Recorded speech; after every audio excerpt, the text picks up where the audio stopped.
ทุนไหนมีก็ส่งไปทุกทุนขอแค่มีทุนให้เรียนจนสอบได้แต่ว่าเราอดคือไม่มีเงินขนาดนั้นเลยแต่ละวันกินทอดไข่ต้มมาม่าวนไปแบบนี้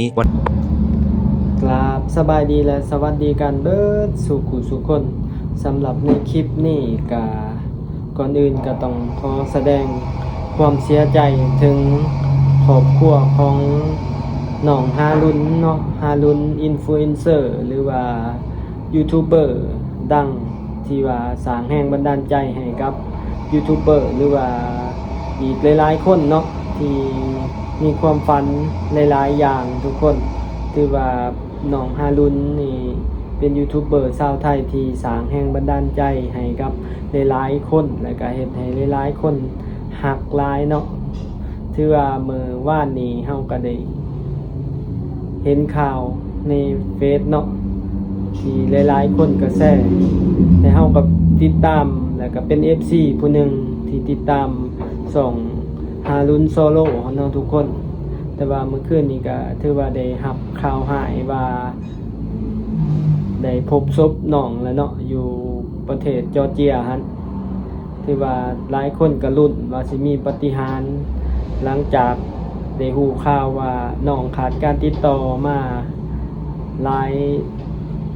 ายมื้อเนาะแต่ว่าเมื่อคืนนี้ก็ถือว่าหลายๆคนก็ได้รับข่าวหายเนาะถือว่าเป็นกระแสกันเลยเพราะว่าน้องฮารุนนี่ก็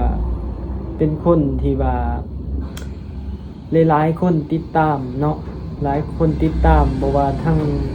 คนลาวคนไทยทั่วโลกนะที่ว่าได้เบิ่งคลิปจาก2 YouTube ฮารุนโซโล่ฮะถือว่าเราให้ความรู้หลายๆอย่างหลายเปิดโลกให้หลายๆคนได้เห็น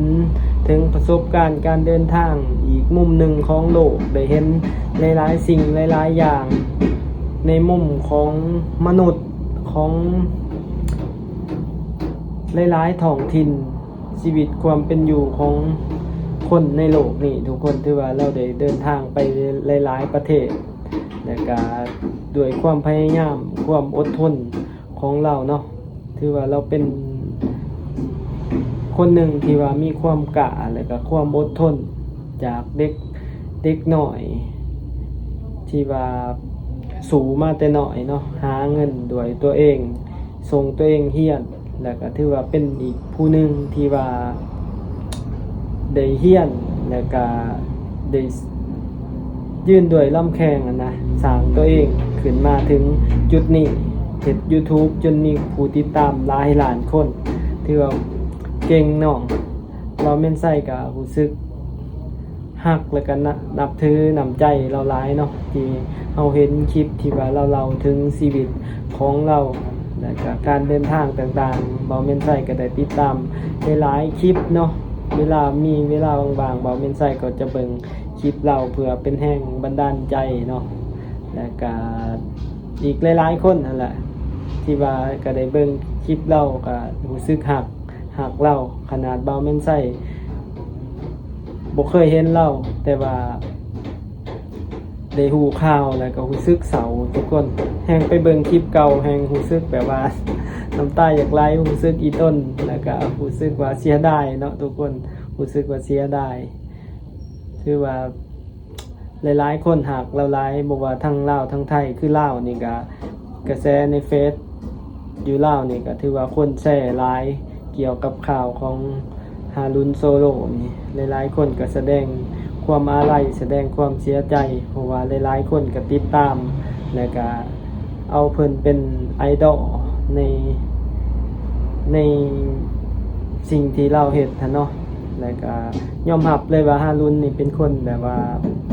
มีความกล้าแล้วก็ความอดทนเราเดินทางไปเกือบ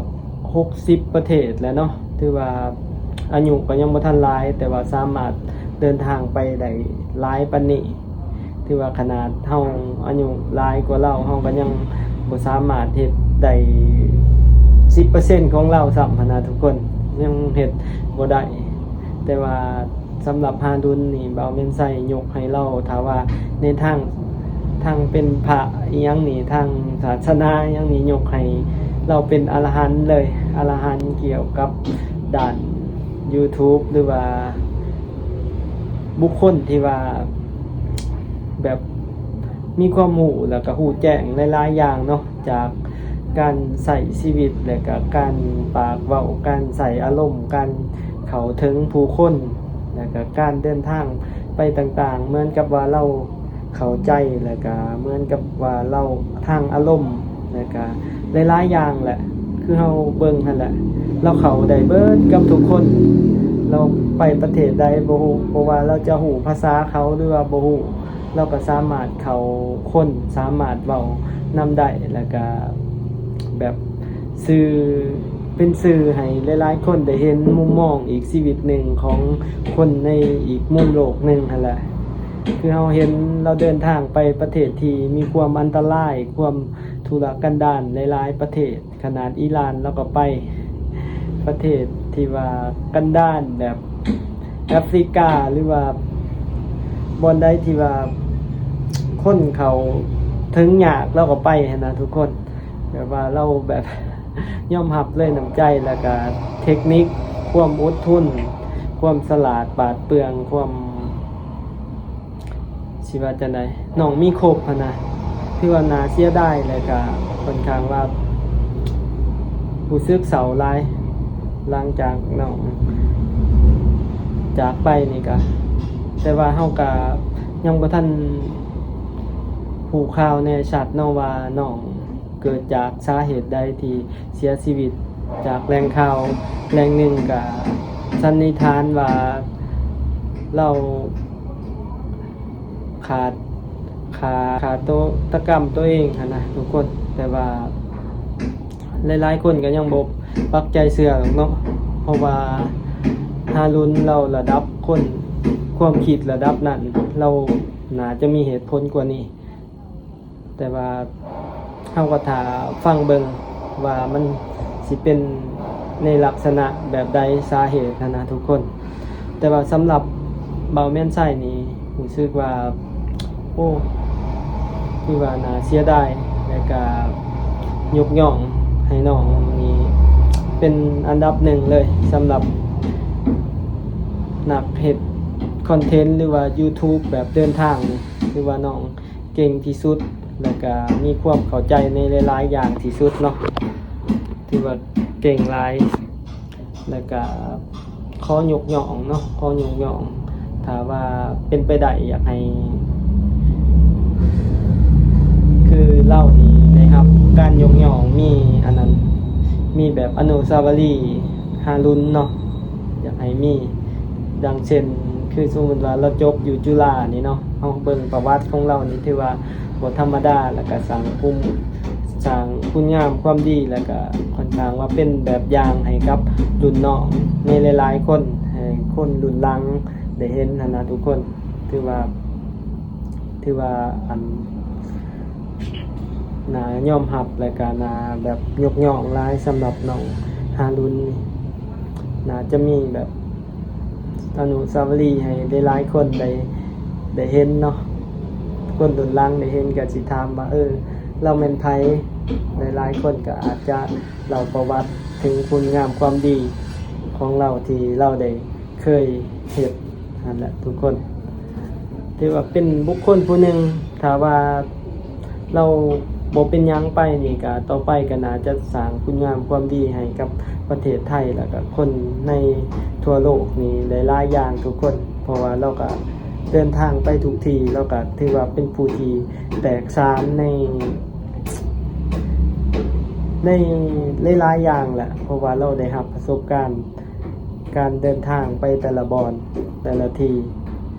ที่ว่าสุดยอดอันนี้ก็บ่แม่นว่ามาขอกระแสเนาะทุกคนหรือว่าอีหยังดอกแต่ว่ารู้สึกว่าเศร้าอันนี้กับน้องฮารุนนี่รู้สึกว่าบ่อยากให้มันเกิดบ่อยากได้ยินเลยเนาะว่าน้องเป็นแบบนี้หลายๆคนก็คอยเฝ้าอยู่ว่าน้องสิมีปาฏิหาริย์ว่าพบว่าน้องแบบว่าแค่ขาดการติดต่ออาจจะเป็นน้ำเครือข่ายโทรศัพท์ต่างๆนะคิดไปประมาณนั้นแต่ว่ามาเมื่อคืนนี้ก็ถือว่ามีข่าวหายมาเห็นเขาเจ้าโพสต์ หลายๆสองเลย แต่ว่าอยู่ในกระแสสำหรับทางฝั่งลาวนี่ก็ค่อนข้างว่ากระแสดังเนาะเป็นที่สนใจของหลายๆคนไปทางใดเขาเจ้าก็โซเรื่องฮารุนแล้วก็มีการแชร์มีการอาลัยที่ว่าคนลาวก็ฮักฮารุนหลายทางบ่น้อยหนาเนาะบ่น้อยหนาทางฝั่งไทยสำหรับคนฮักฮารุนแล้วก็ที่ว่า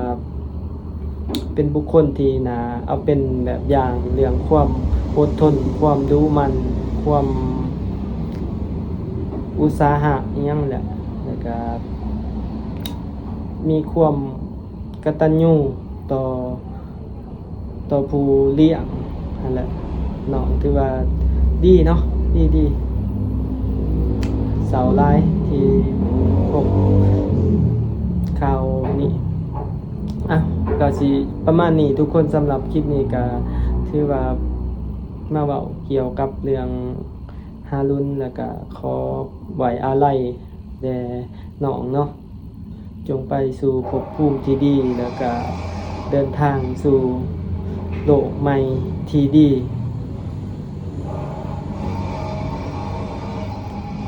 บอกแล้วก็คนนาวแตกเลยทุกคนเอาก็สิประมาณนี้เด้อทุกคนสำหรับในคลิปนี้สำหรับตอนนี้บาเมียนไซก็ต้องขอกล่าวคำว่าขอบคุณและก็ขอบใจสวัสดีสบายดีเด้อ